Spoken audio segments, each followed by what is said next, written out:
걱정차입니다. 그리고 전 사실 약적으로는 참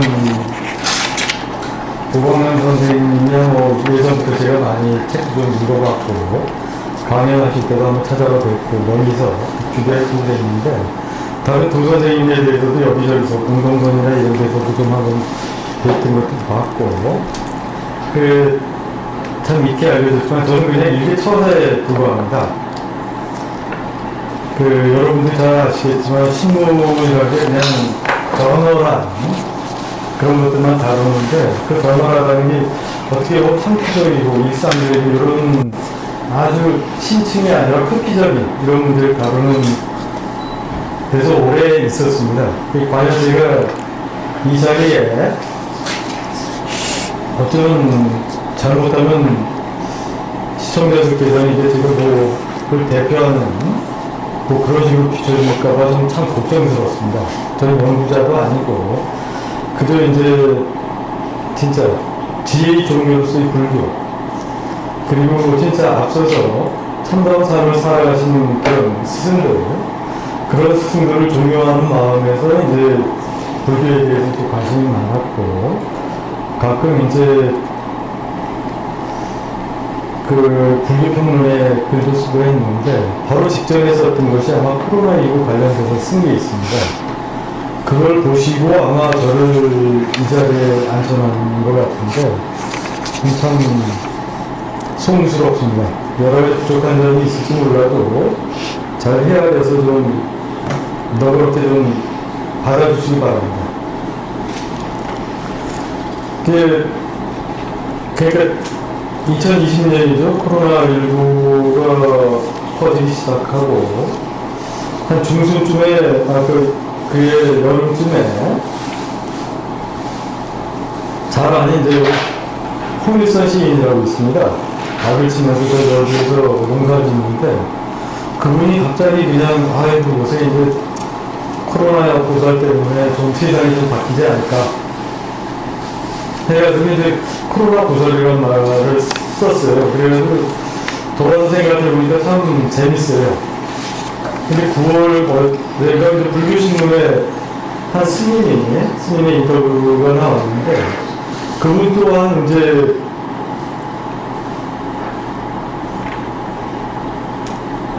코로나 보살이라는 말씀을 썼어요. 코로나 보살 덕분에 많은 것이 변하고 있다. 그동안 앞마음으로 달려온 사람들이 진정으로 중요한 것이 무엇인지 아는 기회가 되고 있다 하면서 이제 인터뷰를 쓴 게 있더라고요. 불교계 일각에서는 뜻 있는 분들, 생각 있는 분들은 코로나19를 그런 식으로 받아들이고 있구나. 저 또한 거의 공감하는 바가 컸습니다. 사실 지금까지 앞서서 많이 지적해왔지만 이른바 중세 신정체제가 왕정으로 바뀌고 왕정에서 다시 국민국가로 넘어가면서 자본주의가 이제 뿌리를 내기 시작하는데요. 18세기부터 본격적으로 이제 이른바 물질 문명이 아주 비약적으로 발전하게 되죠. 그리고 20세기 들어와서 자본주의가 고도화되면서 아마 유례가 없는 그런 생산성과 효율성을 구가하는 그런 시대를 맞이하게 됩니다. 그런 생산성의 바탕에 있는 것은 결국 이른바 우리 인류 종이 아닌 다른 종에 대한 이제 착취나 약탈 이걸 기반으로 해서 발달해 왔는데 그게 아마 지금 거의 정점에 달하고 있는 것 같습니다. 인류 시계로 보면 마지막 지금 살고 있는 시간이 24시간으로 인류 역사가 아니라 지구 역사를 따진다면 마지막 한 2, 3분 안에 들어가 있는 것으로 보고 있는데 그 징후들이 이제 앞서 말씀해 주신 대로 기후재앙이나 생태재앙이나 그리고 이제 바이러스의 그런 역습 이런 것들로 이제 나타나는 게 아닌가 싶습니다. 그거를 재촉했던 것이 바로 이제 자본주의 사회가 알게 모르게 모든 거기 구성원들한테 내면화시키고 있는 더 빠르고 더 많이 그리고 더 높이 이런 구호를 내면화시키고 그렇게 살도록 해온 그런 삶의 자세에서 비롯된 게 아닌가 싶은데, 하여튼 코로나19가 거기에 대해서 이제 바로 의도한 건지 의도하진 않은 건지 모르겠지만 제자리에 이제 서봐라, 멈춰라, 그리고 돌아봐라, 그리고 한번 네가 어떻게 살아왔는지 성찰해봐라, 그리고 새롭게 모색해봐라, 이런 식의 경고 메시지를 준 게 아닌가 싶고, 그것이 과거에 우리 스승들이 어려울 때마다 아니면 인류가 스스로에게 자해를 가하듯이 그렇게 해왔던 일들이 벌어질 때마다 경고했던 것과 마찬가지 아니었나 생각합니다. 그런 의미에서 참 코로나 보살이라는 게 참 재미난 비유이자 오늘 시대를 반영하는 하나의 그 키워드 중에 하나 아닌가 싶었습니다. 참고로 그 코로나가 왕관이죠.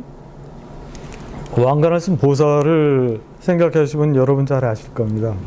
미륵보살 반가유상이 관을 쓰신 그런 보살님입니다. 참 그런 점에서도 참 상징하는 바가 매우 크지 않은가 싶습니다. 불교와 이제 그럼 자본주의 문제, 거기에 대해서 잠깐 생각해 보겠습니다. 불교는 사실 여러분들이 잘 알다시피 불교가 천착해온 것은 글쎄 내재신앙, 외재신앙 이런 여부를 떠나가지고 인간에 대한 고민과 인간에 대한 탐구에서 그 바탕에 깔려 있는 게 인간에 대한 탐구 아니었나 싶습니다. 그 인간이 아무리 높은 사람도, 아무리 가난한 사람이건 많이 가진 사람이건 모두 굉장히 괴로워합니다. 그 고통의 근원이 뭔가? 그 결론은 아니겠지만 그 탐구의 결과, 고민의 결과, 성찰의 결과로 집중하게 되는 게 이제 천착하게 된 게 이제 욕망의 문제였겠죠. 욕망과 집착을 합치면 이제 탐욕으로 사람들을 표현을 하는데, 탐욕이 결국 이제 이른바 고해라는 인간이 살아가는 그 세계의 고통의 원인으로 이제 보게 됩니다. 근데 불교가 그러한데 자본주의도 사실은 욕망에 대한 그 연구의 깊이로 치면 자본주의만큼 깊게 연구한 데도 없습니다. 자본주의를 움직이는, 자본주의라는 기관차를 움직이는 건 욕망입니다. 사람들의 욕망을 팽창시키면 시킬수록 자본주의는 더 강하게, 더 빨리 그렇게 내달립니다.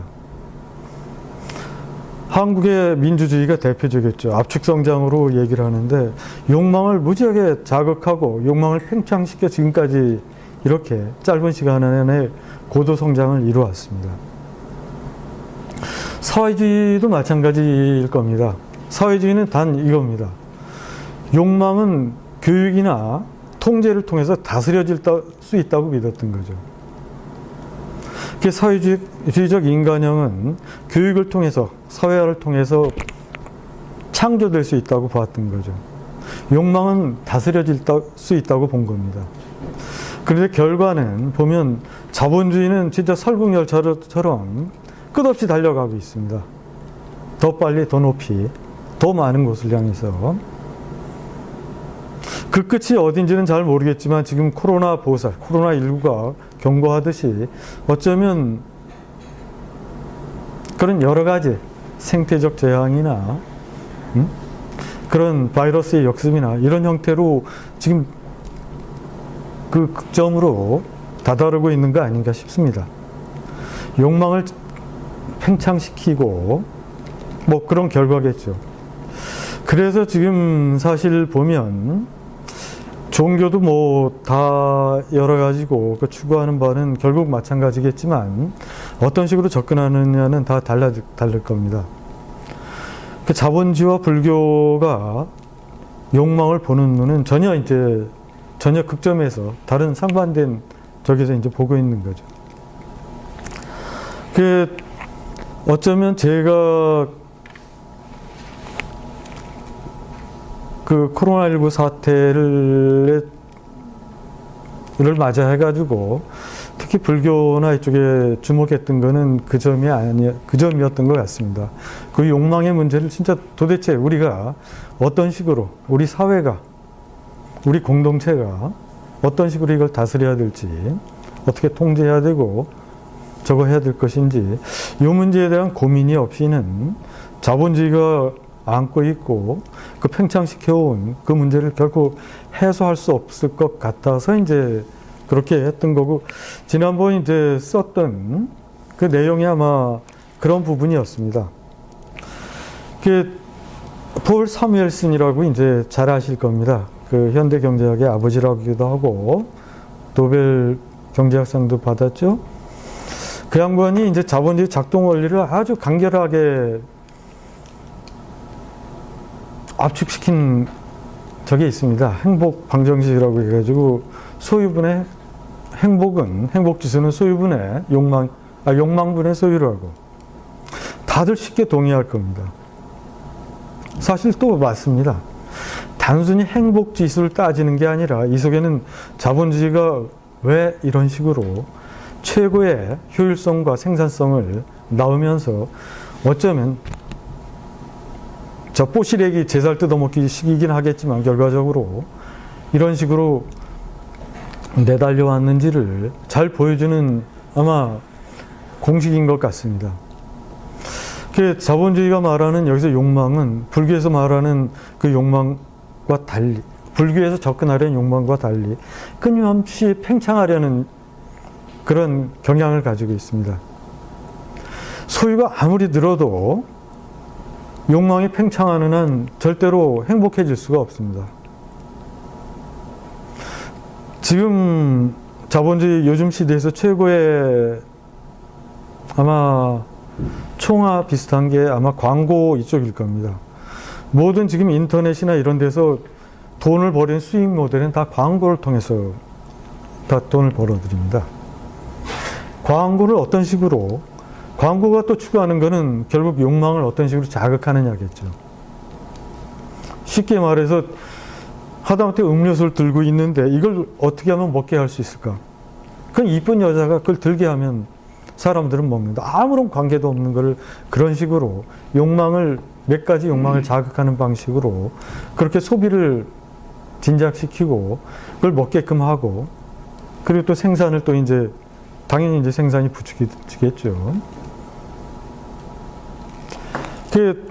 어쩌면 이거는, 이 공식은 아마 사무엘슨이 얘기하지는 않았을지 모르겠지만 참 이런 공식대로라면 절대로 행복할 수 없는 게 이런 행복 방정식의 결론이 아닌가 싶습니다. 그 아주 대표적인 예가 우리나라죠. 60년대 초만 해도 이제 $100도 안 됐습니다. 1인당 국민소득이. 지금 이제 32,000달러인가 뭐 이런 식으로 넘어섰죠.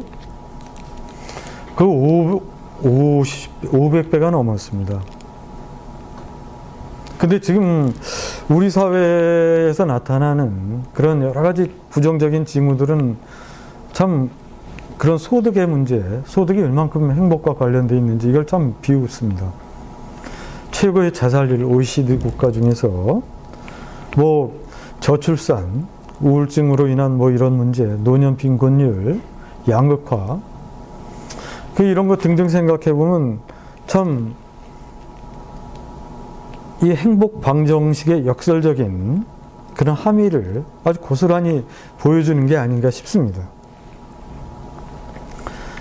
근데 아까도 처음에 얘기했듯이 이 방정식을 뒤집으면 불교에서 강조하는 그런 내용이 됩니다. 욕망을 통제할 경우, 욕망을 다스릴 수 있다면 소유가 이른바 먹고 살고 대인 사람들의 관계에 충분하다면 어쩌면 최고의 행복을 누릴 수 있는, 이미 이런 전 뭐 옛날부터 다 있어 왔죠. 그 모든 종교가 다 강조하는 걸 겁니다. 청빈의 문제나 유교에서도 뭐 안빈낙도 얘기하는 거나, 결국 이 작은 공식 속에 그런 양의 면과 부의 면, 이런 면들을 이게 다 담겨 있다고 있는 것 같습니다. 행복의 비밀이. 근데 재미난 거는 폴 사무엘슨은 이 말하지 않는 게 있습니다. 그 욕망은 왜, 어떻게 생겨나고 그 욕망은 왜 통제할 수 없게 되는 건지, 이런 욕망의 그 근원에 대해서는 말하지 않습니다. 그 문제에 천착해온 게 불교가 아닌가 싶습니다. 왜 사람들은 그렇게 집착하지? 왜 하나를 가지면 둘을 가지려고 그러고 9개를 가지면 10개를 가지려고 하지? 원숭이 비유를 많이 하죠.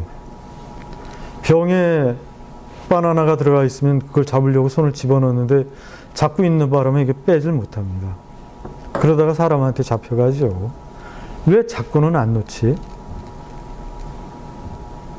아마 우리 이 방의 방주이셨던 오연 스님께서는 그런 말씀을 하셨습니다. 우린 무소유를 그렇게 주장하지 않는다. 무소유란 건 어쩌면 말이 좀 안 되는 것일지도 모른다. 어떻게, 아무것도 없이 어떻게 사느냐. 무소유보다, 무소유가 강조하고자 하는 뜻은 자기가 가질 만큼, 자기가 쓸 만큼, 그 소유하고, 그리고 남는 것들, 더 필요 없는 것들, 그 잡지 말고 나누라는 거. 무소유를 강조했던 어떤 스님이 있죠. 그분 참 존경받는 스님이지만, 참 보면 굉장히 최고 고가의 그런 앰프나 뭐 이런 굉장히 귀가 밝으셨는지 모르겠지만 그런 것들이 참 많았던 것 같습니다. 그냥 무소유를 얘기하고 먹는 거 입는 거 참 감소하게 검소하게 그렇게 살아가시는 스님들도 차에 대해서는 왜 그렇게 그 뭐 몇십만 원짜리 몇백만 원짜리 차, 그래 특히 이제 전축에 대해서는 또 굉장히 그게 또 많은가 봐요. 그게 많아요. 그 소유의 문제는 자기가 쓸 만큼 거기에서 집착하지 않고 그걸 갖고 하고 활용하고 다 물처럼 흘러가게끔 필요한 데서 가게끔 해야 되는 것으로 이제 보는 거죠. 그러니까 욕망의 문제를 불교는 부정하지 않습니다. 사회주의처럼. 욕망을 그걸 어떻게 부정합니까? 다만 그게 탐욕이 되고 그게 집착이 돼서 그 스스로를 파괴하는 그런 것으로 나아가지 않도록 제어하게끔 하는 게 이제 불교적 진리, 불교가 가르치려는 지혜의 요체겠죠. 그게 이제 길어지는 거 아닌가 싶은데, 그래서 불교에서 매년 이야기하는 게 이제 나의 문제입니다. 욕망한다, 뭐 소유한다 할 때 나라는 주어가 없다면 다 물거품입니다. 거품에 불과합니다. 그럼 뭐 동사라는 것이 주어가 없다면 그건 그냥 사전에만 존재합니다. 주어가 존재할 때 동사는 의미를 갖습니다. 욕망한다는 건 특히 주어가 있을 때, 나가 있을 때 비로소 문장이 되고 그게 어떤 저게 됩니다. 그 나에 대해서 이제 불교는 이제 천착하게 됩니다. 과연 그럼 나는 무엇인가? 재미난 비유 중에 하나가 이제 데카르트 있죠? 데카르트가 이제 존재하는 것들, 그리고 우리가 뭐 당연하다고 생각하는 그 모든 것들을 의심합니다. 8개인가 9개를 다 의심하는데 그 중에 8번째가 나에 대해서 의심합니다. 그래, 나를 한번 지금 이렇게 말하고 떠들고 뭐 생각하는 내가 어떤 통 속에 있는 뇌에 불과하다고 생각해 보자. 그 뇌에 여러 가지 기억이나 프로그램이 입력돼 가지고 그런 식으로 생각하고 뭐 이런 걸로 보자. 근데 그 뇌가 과연 나일까? 내가 이렇게 느끼고 새롭다고 뭐 이렇게 보는 것들, 그게 과연 나일까? 그 기억이 지워지면, 프로그램이 지워지면 그게 나일 수 있을까? 이렇게 의심하면서 나도 없다라고 이제 일단 부정부터 합니다. 그러다가 이제 맨 마지막에 그렇게 의심하는 나는 있는 거 아니냐라고 해서 이제 거기서부터 출발해서 원관념에 대한 인정, 신에 대한 인정, 이런 걸로 해가지고 감각에 대한 인정까지 쭉 다시 이제 되돌아갑니다. 거기서 그런 회의를 하듯이, 의심을 하듯이 불교에서도 그런 과정을 밟습니다. 나는 진짜 도대체 뭐지? 요즘 많이 저거 합니다. 영화 그 뭐죠? 갑자기 생각이 안 나는데 그 기억 그 뭐죠? 토탈 리콜? 그런 영화들이 많아요. 완전히 기억을 바꿔가지고 또 다른 사람이 저거 하는 거. 여하튼 우리 이렇게 보면, 나라는 것도 보면 경험이든 그런 문화적 경험이든 역사적 경험이든 인간관계에서는 경험이든 교육에 의한 것이든 그렇게 기억에 의해서 구성된 것이지, 나라는 게 태어나면서부터 어떻게 고정불변하게 존재하는 건 아닐 겁니다. 그게 구성된다는 것도 선택적으로 구성됩니다. 내가 필요한 것들로 인해 구성됩니다. 가령 학생운동하던 김문수와 저 당에 들어가서 그 참 이상한, 진짜 참 상식 밖에 그런 저랬던 김문수 전 지사, 그걸 같은 사람이라고 볼 수는 없습니다. 정체성도 다르고 전혀 다른 인간입니다. 굉장히 그런 순간들이 많습니다.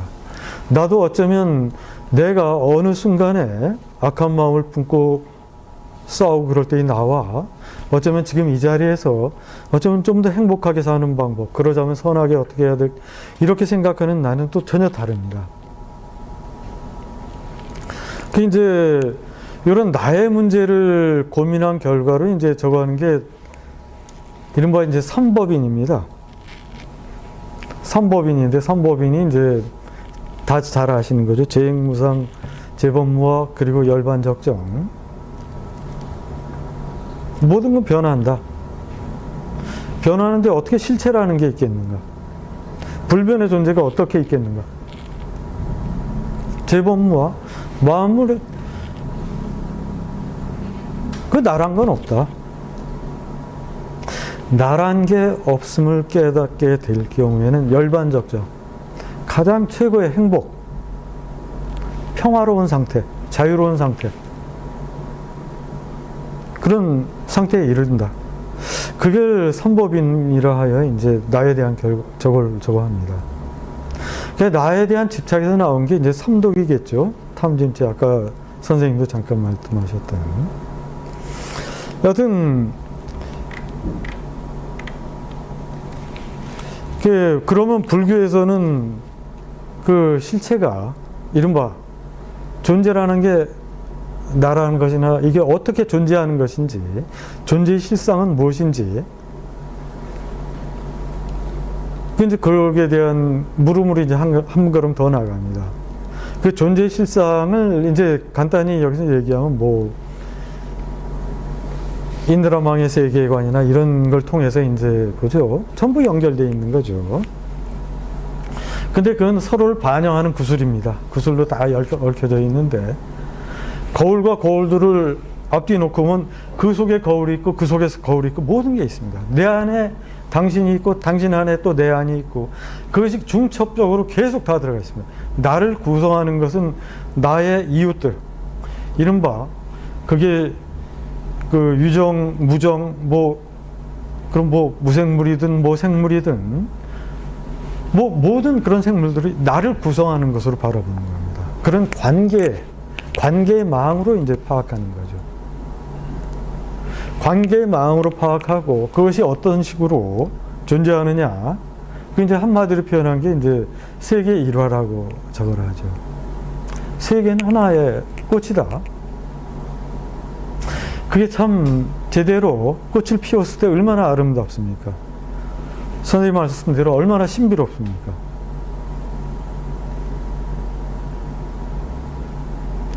지금 이제 19세기, 20세기 중엽부터 이제 가이아 이론이라는 거, 지구 생명체 이론이나 이런 게 나왔는데, 이미 2003년 전에, 2300여 년 전, 그 인류의 또 한 분의 그 위대한 스승께서는 이제 그런 깨달음을 다 갖고 있었던 거죠.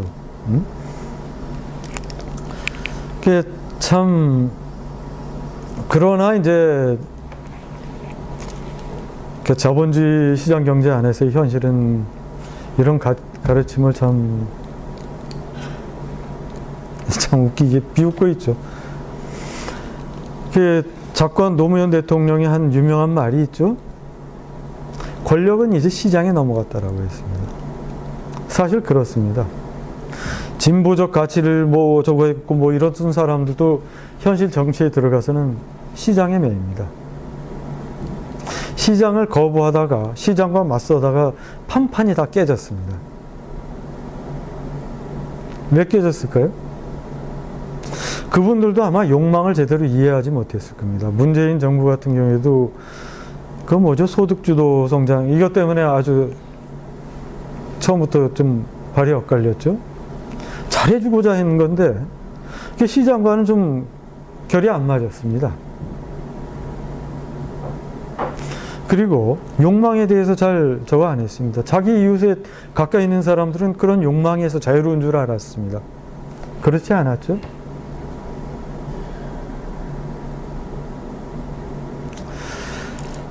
그게 이제 그 코로나 보살께서 사실 그런 진짜 멈춰서 한번 내가 살아온 바를 돌아보라. 그리고 너 자신을 성찰해봐라.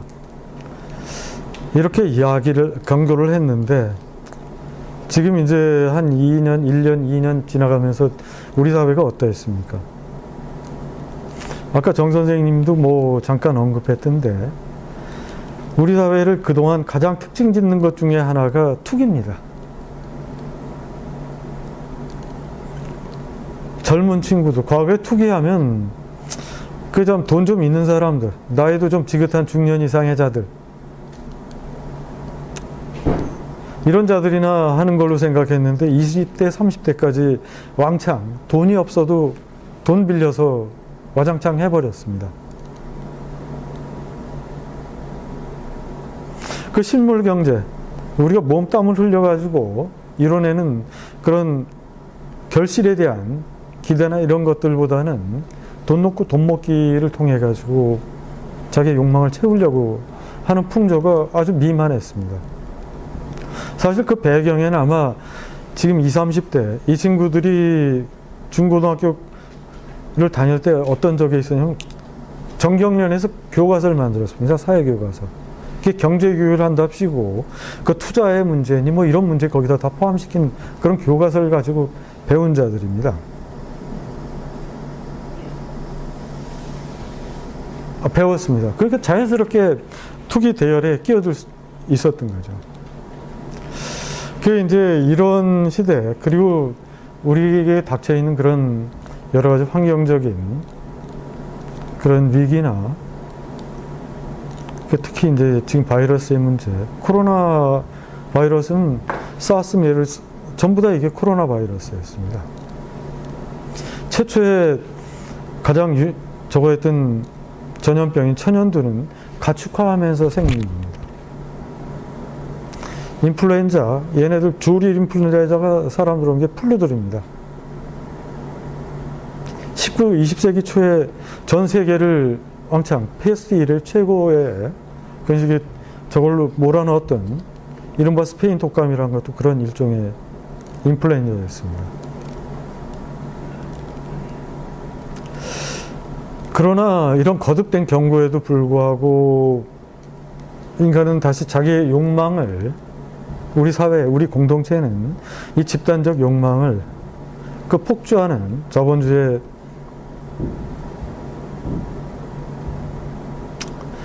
그 기관차를, 자본주의 기관차를 어떻게 제동하려고 하질 않고 있습니다. 기댈 건 사실 보면 그런 의미에서 종교밖에 없는 것 같습니다. 종교는 제가 아까 처음 말씀드린 대로 인류 최고의 지혜가 당연히 보고라고 생각합니다. 아마 오강남 선생님께서 어떤 책에 쓰셨을 텐데 종교 마루종자에다가 가르칠 지혜, 그 최고 마루 으뜸되는 지혜가 이제 종교라는 거죠.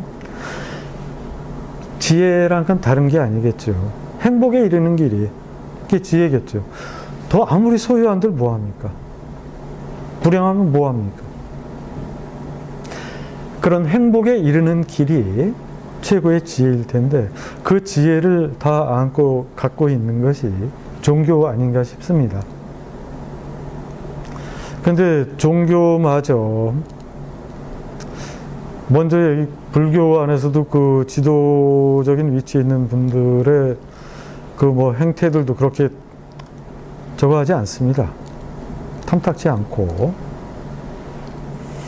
그리고 개신교나 뭐 마찬가지입니다.